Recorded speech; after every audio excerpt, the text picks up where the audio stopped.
Bharatiya Janata party की सरकार हमेशा ही अनुसूचित समाज, अनुसूचित जाति, जनजाति, गरीब, दलित, शोषित और पिछड़ा वर्ग इनके हित में रही है और इनकी लाइफस्टाइल को, इनके जीवन स्तर को ऊंचा करने के लिए हमेशा हमारी सरकार प्रतिबद्ध रही है। उसी दिशा में एजुकेशन सिस्टम को ट्रांसफॉर्म करने के लिए, एक मेजर रिफॉर्म लाने के लिए यूनियन कैबिनेट ने एक प्रस्ताव पारित किया है, जिसमें post matric scholarship for SC students, जो एक प्राइम मिनिस्टर साहब की सेंट्रली स्पॉन्सर्ड स्कीम है, जिसके तहत लाखों शेड्यूल कास्ट जो स्टूडेंट्स हैं उनको स्कॉलरशिप मिलता है। उस स्कीम को बढ़ाकर एक बहुत ही ऊंचे स्तर पर लाया गया है और लगभग 59,000 करोड़ का एक पैकेज जो है अगले 5 साल के लिए वो केंद्र सरकार ने प्रस्तावित किया है। मैं जो हमें सेंटर की तरफ से प्रेस ब्रीफ आया है, मैं पढ़ के सुनाऊंगा आपको, उसके बारे में एक डिटेल जो है वो भी मैं बाद में आपसे बात करूंगा। साथ ही ये post matric scholarship to students belonging to the scheduled caste category, इनके लिए एक स्कीम जो है ये कई वर्षों से चली आ रही है और लगभग इस स्कीम के तहत 4 करोड़ के करीब ऐसे स्टूडेंट जो हैं उनको अगले 5 साल में इसका होने वाला है, बेनिफिट होने वाला है। इस कैबिनेट ने टोटल जो इन्वेस्टमेंट है इस 5 साल के कार्यकाल में वो 59,048 करोड़ की होगी, जिसमें लगभग 60% हिस्सा जो है वो सेंट्रल गवर्नमेंट का होगा, जो कुल मिलाकर 35,534 करोड़ बनता है और बाकी का जो 40% है वो केंद्र शासित प्रदेश हमारा जम्मू कश्मीर उनकी तरफ से दिया जाएगा। और ये 60% जो भागीदारी है सेंट्रल गवर्नमेंट की, इसके रहते हुए एक मेजर जो रिस्पॉन्सिबिलिटी है वो सेंट्रल गवर्नमेंट की इसमें आ जाती है। साथ ही इसी तरह पोस्ट मैट्रिक स्कॉलरशिप स्कीम जो है, इसमें जितने भी हमारे बच्चे जो हैं शेड्यूल कास्ट कम्युनिटी के, अनुसूचित जाति के बच्चे, ज्यादातर ये सामने आया है सभी रिसर्च में भी और सभी डाटा में कि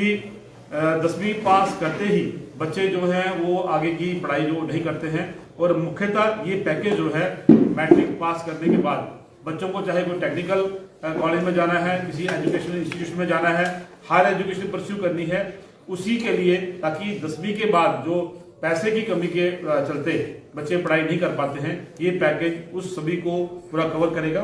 और सेंट्रल गवर्नमेंट की एक कमिटमेंट है अपने इस समाज के साथ, क्योंकि अगर आप पिछले लगभग 10 साल में देखें तो एक सर्च करके डाटा निकलता है जिसको हम बोलते हैं GER, जिसको ग्रॉस एनरोलमेंट रेशो बोलते हैं। ये रेशो जो है हमारी राष्ट्रीय स्तर रेशो से काफी कम है अमंग शेड्यूल कास्ट, तो इस रेशो को लगभग ज्यादा तो उससे राष्ट्रीय स्तर से नहीं कर सकते, लेकिन कोशिश रहेगी आने वाले 5 साल में ये GER जो है नेशनल लेवल पे आ जाए और जो बच्चे किसी भी कारणवश मैट्रिक के बाद पढ़ाई नहीं करते हैं वो हायर एजुकेशन परस्यू करें और GER को राष्ट्रीय स्तर पर बराबर करने के लिए ये पैकेज जो है बड़ा इनकी हेल्प करेगा, बड़ी सहायता करेगा। इसमें जो डिटेल में अगर मैं बात करूं तो पूरा जो फोकस है वो होगा ड्रॉप आउट चिल्ड्रन को एनरोल करने का। जो बच्चे 10वीं के बाद डिग्री लाते हैं उनको एनरोल करेंगे और जो इसका पैकेज है, जो स्कॉलरशिप के पैसे हैं, आपने देखा होगा कई स्कूलों में कई बच्चों की ये शिकायत रहती है कि उनको टाइमली पैसे नहीं मिलते हैं। तो फोकस यही रहेगा कि एक तो उनकी एनरोलमेंट होगी, टाइमली उनको पेमेंट होगी, एक कंप्रहेंसिव अकाउंटेबिलिटी रहेगी, चाहे उसमें वो स्कूल है, इंस्टीट्यूशन है, गवर्नमेंट का दायरा है जहाँ पे गवर्नमेंट के लोग, social welfare department, social justice and empowerment department, उनकी अकाउंटेबिलिटी रहेगी और कंटिन्यूस मॉनिटरिंग एंड ट्रांसपेरेंसी। इसमें ये इन मुख्य जो मुद्दे हैं इन पे फोकस किया गया है। एक कैंपेन के तौर पर ये लॉन्च किया जाएगा जिसमें 10th के ड्रॉप आउट जो हैं उनको एनरोल किया जाएगा और लगभग जो अभी एस्टिमेट है अगले 5 साल में 1.3 सच करोड़ सच स्टूडेंट्स जो ड्रॉप आउट हैं उनको इससे बेनिफिट होगा और वो अपनी 10th के आगे की जो पढ़ाई है उसको कंटिन्यू कर पाएंगे। मुझे स्कीम जो है ये ऑनलाइन सिस्टम पे चलेगी। ऑनलाइन का मतलब ये है कि बच्चों का आधार कार्ड और जो उनकी पेमेंट है वो भी आधार बेस्ड एनरोलमेंट उनकी होगी, उसी पर उनका अकाउंट होगा और आधार के जो उनके अकाउंट खोलेंगे वो सारा पैसा जो है जो स्कॉलरशिप है वो डायरेक्ट उनके अकाउंट में जाएगा। साथियों, स्टेट की या यूटी की ये जिम्मेवारी रहेगी कि वो डाटा जो है उसको वेरीफाई करें, कास्ट बेस्ड जो स्टेटस है वो वेरीफाई करें, आधार इनेबल्ड उनके अकाउंट खुलवाएं, और इसी तरह से स्टेट जो है सारा वेरीफाई करने के बाद एक कंप्रहेंसिव डाटा जो है वो सेंट्रल गवर्नमेंट को देगी, और वहां से डीबीटी के मोड पे, जैसे आजकल आप देख रहे हैं माननीय प्रधानमंत्री मोदी जी की सरकार में डिजिटल इंडिया के रूप में, चाहे वो किसान की निधि है, चाहे ओल्ड एज पेंशन है, कोई भी पैसा जो है सरकार गवर्नमेंट जो गरीबों को, जो किसानों को देती है वो डायरेक्ट उनके अकाउंट में आ रहा है। उससे ट्रांसपेरेंसी भी है और अकाउंटेबिलिटी भी है। इसी तरह से डीबीटी मोड पर आधार इनेबल्ड पेमेंट सिस्टम जो है वो इसमें रखा गया है, और पैसा जो है वो बच्चों के डायरेक्ट उनके अकाउंट में आएगा, टाइमली आएगा, ताकि नेक्स्ट क्लास में जब वो प्रमोट होते हैं तो वो पैसा जब उनको वो चाहिए उसी समय पे वो पैसा उनको मिले। साथियों, इस मैकेनिज्म को फॉलो करने के लिए कि ये मैकेनिज्म काम कर रहा है कि नहीं है, इसमें एक सोशल ऑडिट है वो किया जाएगा, एनुअल थर्ड पार्टी इवैल्यूएशन वो की जाएगी, और हाफ ईयरली मतलब हर 6 महीने के बाद एक सेल्फ ऑडिटेड रिपोर्ट जो है वो इंस्टीट्यूशन से ली जाएगी। और आपकी जानकारी के लिए अगर मैं ब्रीफ में ये बताऊं कि ये 2017-18 और 19-20 का अगर आप माने तो ये रेशो 17.1 थी, जो आज बढ़कर जीईआर की 23% हो गई है। और आने वाले समय में ये जो हमारा एक सेंट्रल असिस्टेंस का पैकेज था, जो कि अभी तक 1100 करोड़ एनुअली, हर साल 1100 करोड़ रुपया इस पैकेज में आता था, लेकिन इस 59,048 करोड़ का जो पैकेज है, इससे ये लगभग 5 गुना बढ़ गया है, और जो उसकी एस्टिमेटेड अमाउंट निकलता है 6,000 करोड़ एनुअली 2020-21 से लेकर 2025-26 तक हर साल ये 6,000 करोड़ जो है ये इसमें अमाउंट हमारा आएगा। और साथियों, ये एक बहुत बड़ा ऐतिहासिक कदम है। अगर मैं सिर्फ जम्मू कश्मीर की बात करूं, हमारे यहाँ लगभग कई वर्षों से ये स्कीम जो है लगभग, अगर आप डाटा देखें तो 1944 से पहले की ये स्कीम चल रही है, लेकिन कहीं ना कहीं दिक्कत आती थी कि बच्चों को टाइमली पैसे नहीं मिलते थे, अगर उनको